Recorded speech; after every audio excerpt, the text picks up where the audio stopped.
कि cyber attack के बारे में सबसे पहले पता चला 2010 के बारे में। अब अटैक तो होता ही रहता था, लेकिन 2010 में एक बहुत बड़ी बात हुई। उसमें इन्होंने लिखा है कि एक स्टैक्सनेट, STUXNET, स्टैक्सनेट वायरस था।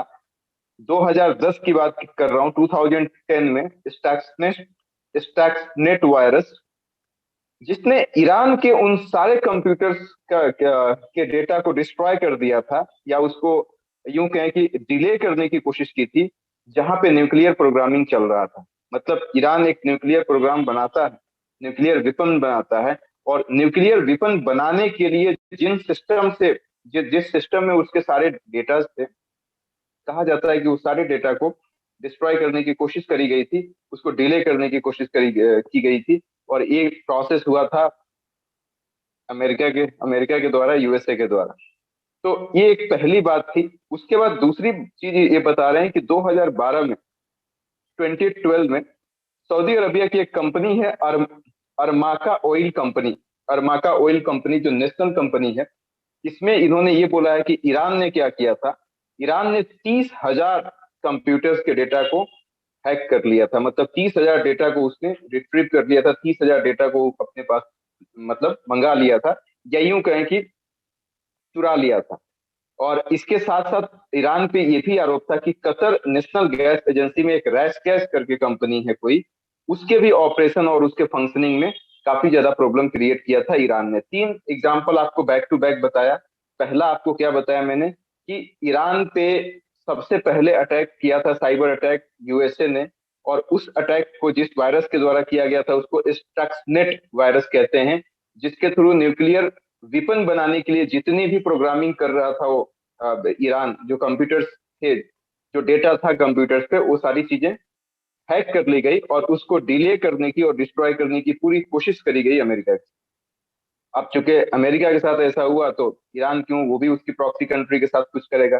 तो सऊदी अरबिया के साथ इसने Aramco oil company national oil company है, वहां पे इसने 30,000 कंप्यूटर्स के जो डेटा थे उसको हैक कर लिया, उसको कह सकते हैं कि चुरा लिया। और इसके साथ साथ ये भी आरोप है कि कतर में कतर नेशनल गैस कंपनी है, जिसका रैस गैस नाम है, RASGAS, रैस गैस, वहां पे भी उनके ऑपरेशन को और उनके फंक्शनिंग को डिले करने की कोशिश करी गई। अब एक बहुत बड़ा स्टेटमेंट देते हैं 2010 में US के डिफेंस सेक्रेटरी, जिनका नाम है लियोनी पुनेटा। इन्होंने ये बोला कि USA को दूसरा साइबर पर्ल हार्बर के लिए तैयार होना चाहिए। मैं फिर से रिपीट करता हूं ये क्या बोले हैं।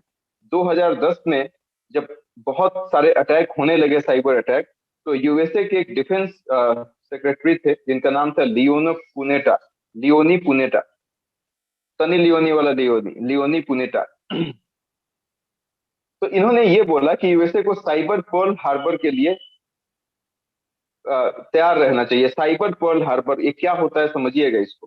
पहले तो पर्ल हार्बर के बारे में सुन लीजिए क्या होता है। पर्ल हार्बर अमेरिका USA में एक साइट है, जहां पे जब वर्ल्ड वॉर 2 चल रहा था, तो जापान ने बहुत मैसिव तरीके से उस पर अटैक किया था, बड़े प्लान्ड वे में, काफी ऑर्गेनाइज तरीके से इस साइट पे अटैक किया था। और कहा जाता है कि वहां से 2500 के आसपास लोग मारे गए थे, जिसमें मिलिट्री पर्सनल भी थे और इसमें सिविलियन भी थे। मतलब एक एक ऐसा कह सकते हैं कि एक बहुत ऑर्गेनाइज उसका स्टेट था जापान का, जिसने तबाह करके रख दिया था, 2500 लोगों को मार दिया था, जिसमें ये मिलिट्री पर्सनल भी थे और सिविलियन भी थे। तो जिस तरीके से पर्ल हार्बर का इंसिडेंट हुआ, जिस ऑर्गेनाइज तरीके से हुआ, इसी को साइबर पर्ल हार्बर की बात कर रहे हैं। मतलब कि एक एक बड़े अंदेशा, एक ऐसे कह रहे हैं कि एक बहुत बड़ा इंसिडेंट भी हो सकता है यदि हमने कंट्रोल नहीं किया तो। इसके साथ साथ राइटर इस बात से हालांकि इत्तेफाक नहीं रखते हैं, कहते हैं कि अभी इतना बड़ा अटैक होने का कोई गुंजाइश नहीं है, छोटी छोटी फॉर्म्स पे ये अटैक कर रहे हैं, साइबर अटैक। जिसमें इन्होंने एग्जांपल दिया है कि 2021 में अमेरिका की एक IT कंपनी है, जिसका नाम है सोलर विंड्स कंपनी है, उस पर अटैक किया, और बहुत सारे गवर्नमेंट के डेटा को भी उन्होंने ले लिया। बहुत सारे गवर्नमेंट के डेटा को कंप्रोमाइज करना पड़ा। और कहा जाता है कि वो कंपनी जो सोलर विंड्स थी, वो USA का होमलैंड सिक्योरिटी का भी सर्विस देखती थी। और इसी वजह से कहा जाता है कि बहुत सारे डेटा को उस वायरस के थ्रू उस वायरस के थ्रू अटैक करके ले लिया गया। अब एक और कॉन्सेप्ट बताता है, कॉलोनियल पाइपलाइन अटैक। इसमें आप लोग सब लोगों को पता होगा, रैंसम वेयर कहते हैं या रैंसम मालवेयर कहते हैं या रैंसम अटैक कहते हैं। इसमें क्या होता है कि जब इस वायरस से अटैक किया जाता है ना, रैंसम वेयर से या रैंसम मालवेयर से, तो आपका सिस्टम चलता ही नहीं है। और वहां पे ना आपसे फिरौती मांगता है कि इतना पैसा आप पे करिए तब आपका सिस्टम चलेगा। सबसे ज्यादा इसको हेल्थ सेक्टर में यूज किया जा रहा है। कि मान लीजिए कि कोई एक हॉस्पिटल है, सिलचर का कोई गवर्नमेंट कॉलेज का हॉस्पिटल है, उसमें जो कंप्यूटर सिस्टम होगा ना, उससे जो मेन कंप्यूटर सिस्टम होगा उससे सारे कंप्यूटर सिस्टम कनेक्टेड होंगे। और वही जो मेन वाले को हैक करता है, जिससे कोई भी कंप्यूटर नहीं चल पाता। तो अब मान लीजिए वहां पे उसने ऐसे अटैक किया, तो अब वो कहेगा कि आप इतना पैसा दीजिए, पे करिए, फिर आप रिट्रीव कर सकते हैं। तो या तो आपको आप पैसा दीजिएगा, नहीं तो फिर आपके पास दूसरा बैकअप होना चाहिए उस डेटा। तो इसको हेल्थ सेक्टर एक काफी वल्नरेबल सेक्शन है जिसपे खूब ज्यादा अटैक ये लोग कर रहे हैं। इसके बाद राइटर कहते हैं कि कॉस्ट ऑफ अटैक, मतलब कितना लॉस हो रहा है हमारा। तो कहा जाता है कि दुनिया में ना, पूरे वर्ल्ड में बहुत तरीके से इलीगल ट्रेडिंग होती है। वो चाहे विमेन ट्रैफिकिंग की बात कीजिए, ड्रग्स की बात कीजिए। लेकिन इसके आगे राइटर एक लाइन और लिखते हैं कि सबको मिला दीजिए, विमेन ट्रैफिकिंग को मिला दीजिए, ड्रग्स को मिला दीजिए, सबको मिला दीजिए, उससे जितना लॉस हो रहा है उससे कहीं ज्यादा साइबर अटैक से अकेले लॉस हो रहा है। मतलब अकेले संभाल रहा है। वो सारे जो जो इलीगल ट्रेडिंग है सबको ऐड कर दो और सबको इकट्ठा कर दो कि कितना लॉस हुआ है, उससे ज्यादा आपका साइबर अटैक से हो रहा है। तो डेटा भी इन्होंने दिया है कि 3 ट्रिलियन से लेकर 4 ट्रिलियन के बीच में 2020 में हुआ टोटल साइबर अटैक से। और इसमें कौन कौन से फॉर्म्स प्रभावित होते हैं और किस तरीके से किया जाता है, तो प्राइवेट फॉर्म्स के डेटा को चुरा लिया जाता है। सरकारी फॉर्म्स जो गवर्नमेंट फॉर्म्स हैं उसको भी ले लिया जाता है। क्रेडेंशियल थ्रेट एक ऐसा कॉन्सेप्ट है, आप लोगों को पता होगा, यूजर आईडी और पासवर्ड आपका हैक कर लिया जाता है। और उसके फिर उसको हैक करने के बाद वो अपने तरीके से मैनिपुलेट करते हैं, आपके डेटा को ले लेते हैं। इसके साथ साथ अकाउंट ब्रीच की बात करें, अकाउंट ब्रीच मतलब वही है, पासवर्ड और आईडी आपका कोई हैक कर लिया। और डेटा ब्रीच मतलब डेटा को चुरा लिया आपके। और फिशिंग एक कॉन्सेप्ट है, फिशिंग, PHISHING, फिशिंग। फिशिंग क्या कॉन्सेप्ट है, मुझे भी आता था पहले, अब शायद नहीं आता है। आपको मेल आता है बहुत सारा और कहा जाता है कि ये लॉटरी है, यहाँ पे आप क्लिक करिएगा तो आपको इतना इनाम मिल जाएगा, भूल से भी कभी क्लिक मत करना। मुझे तो अलग ही तरीके का मेल आता था। मुझे आता था कि एक साउथ अफ्रीका की लड़की है, उसने ऐसा लिखती थी कि मेरे पिताजी और मेरी मम्मी किसी कैलामिटी में, किसी नेचुरल डिजास्टर में खत्म हो गए और इतना पैसा मेरे पास है, हम आपसे शादी करना चाहते हैं, प्लीज इस नंबर पे कॉल करिए। तो इस तरीके से भी बहुत ज्यादा मेल आता था। तो उसको हम फिशिंग कहते हैं। मतलब जो लॉटरी वोटरी वाला होता है ना, एक्चुअली होता नहीं है कि आप इतना प्राइस जीत गए, ये जीत गए, वो जीत गए, कुछ नहीं, वो आपका डेटा लेने का हिसाब किताब है। रैंसम मालवेयर अटैक बता दिया अभी। और आईटी आउटेजेस। आईटी आउटेजेस क्या है कि कभी कभी ऐसा होता है कि व्हाट्सएप या फेसबुक आधे घंटे के लिए मतलब स्लो हो जाता है या बंद कर दिया जाता है।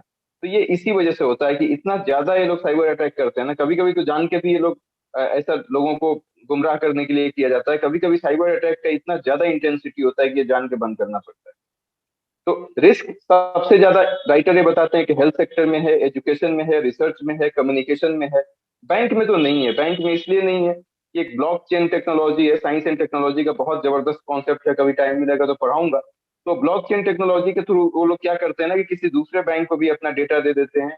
या जैसे एसबीआई है तो आईडीबीआई को दे देगा, आईडीबीआई है तो किसी और को दे देगा। और जब जरूरत पड़ेगी तो उससे वो डेटा ले लेंगे। ब्लॉकचेन का मतलब काफी ज्यादा मतलब वो ब्लॉक होता है, कोई उसको मतलब बिना परमिशन का नहीं कर सकता है, कुछ भी रिट्रीव नहीं कर सकता है। अब राइटर ये कहते हैं कि कोविड 19 आया है ना, तो इससे ऐसे चीजें और ज्यादा बढ़ी है।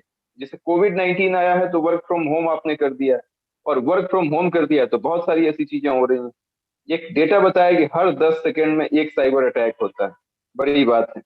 तो इसके साथ साथ उन्होंने साइबर एक्सपर्ट को ये सलाह दिया है कि उनको बहुत ज्यादा सजग रहना चाहिए और उनको दो स्ट्रैटेजी को फॉलो करना चाहिए, एक प्रिवेंटिव और एक रिएक्टिव साइबर सिक्योरिटी। प्रिवेंटिव का मतलब क्या हुआ कि ऐसा कुछ करिए कि ऐसी चीजें हो ही नहीं, ऐसी वारदात हो ही नहीं, मतलब प्रिवेंटिव उसको बोलते हैं। और रिएक्टिव साइबर सिक्योरिटी का मतलब तो यही है कि हो जाने के बाद हम क्या करें कि वो सारी चीजें ठीक ठाक हो जाए। इसके साथ साथ एक और चीज का सजेशन दिया है कि रेजिलियंस डेवलप करने की जरूरत है। रेजिलियंस डेवलप करने की जरूरत का मतलब क्या हुआ कि आपका डेटा यदि चोरी हो भी जाता है ना, तो उसको दो तीन जगह रखो, दो तीन बैकअप और रखो। कि मान लीजिए कि अब ये रैंसम मालवेयर की बात करें कि वो कहता है कि इतना पैसा दो, नहीं तो आपका डेटा नहीं देंगे। भाई तुम मत दो, ठीक है, वो डेटा हम कहीं और से ले लेते हैं, दूसरी जगह पे भी आप रखो। इसके साथ साथ ये दुनिया बहुत डिजिटली हो रही है, तो राइटर ये सजेशन देते हैं कि कंप्लीटली आप डिजिटल मत होइए, थोड़ा फिजिकली भी रहिए। फिजिकली का मतलब कि थोड़ा डिजिटली रहो और थोड़ा जो ऑन पेपर काम होता है उसको फिजिकली भी करो, सब कुछ कंप्लीटली डिजिटली मत करिए। और इसके साथ साथ जो ये ब्लॉक है, वही बात है कि मतलब मान लीजिए कि एक ब्लॉक में हमने डेटा रखा है, तो दूसरे ब्लॉक में भी उस डेटा को रखें, ताकि उसको कोई चोरी कर ले तो उस डेटा को हम यूज कर सकें। टेक्निकल कुछ इन्होंने बात बताई है कि टेक्निकल जैसे SASE, CASB, SWG, इन सब से हम अपने डेटा को सिक्योर कर सकते हैं। ऐसे SASE का फुल फॉर्म लिखा है secure access service edge. Secure access service edge, SASE। CASB को इन्होंने बताया है cloud access security broker, cloud access security broker. और SWG को बताया है secure web gateway, secure web gateway. वे फॉरवर्ड में इन्होंने यही लास्ट में बताया है कि देखो पर्ल हार्बर की तरह तो ये क्या बोलते हैं, पर्ल हार्बर की तरह तो नहीं होगा इंसिडेंट, लेकिन फिर भी छोटी छोटी फॉर्म्स जो हैं वो इन सब चीजों पे ध्यान नहीं देती हैं। लेकिन उनको लगता है कि वो उनका तो कम प्रॉफिट कमाती हैं, उनको कौन हैक करेगा। लेकिन दिक्कत यह है कि यदि उनका हैक हो जाता है ना, तो बरसों की कमाई उनकी एक सेकंड में चली जाती है, क्योंकि वो तो काफी छोटी फॉर्म्स है। तो इसीलिए कहा जाता है कि उनको भी अवेयर कराने की जरूरत है। और लास्ट में एक जीरो ट्रस्ट मॉडल की बात किया है राइटर ने। जीरो ट्रस्ट मॉडल क्या है ये समझ लीजिएगा। जैसे मान लीजिए कि एक कंपनी लगा रहे हैं, हम लोग 5 लोग मिलकर लगा रहे हैं, एक्स ABCDE, ABCDE, 5 लोगों ने मिलकर एक कंपनी लगाया। तो ए के पास भी डेटा होगा, बी के पास भी होगा, सी के पास भी होगा, डी के पास भी होगा, ई के पास भी होगा। सभी लोगों ने इक्वल शेयर दिया और एक कंपनी को स्टैब्लिश कर दिया, बिग बाजार बना दिया। और जो भी डेटा है इन 5 लोगों के पास है, तो इनको भी यदि एक्सेस करना हो ना, तो इनका स्ट्रिक्ट वेरिफिकेशन एंड ऑथेंटिकेशन होना चाहिए। ये यदि अपना डेटा को देखना चाहे तो इसके लिए भी स्ट्रिक्ट वेरिफिकेशन एंड ऑथेंटिकेशन होना चाहिए। डी के लिए भी होना चाहिए, C, D, E सबके लिए होना चाहिए, 5 के लिए। ऐसा इसलिए राइटर सजेस्ट करते हैं कि हो सकता है कि कोई दूसरा हैक कर ले, इसीलिए इनके साथ भी उतना ही स्ट्रिक्ट वेरिफिकेशन एंड ऑथेंटिकेटेड होना चाहिए, ऑथेंटिकेशन होना चाहिए। तो राइटर इतना ही पे खत्म कर देते हैं।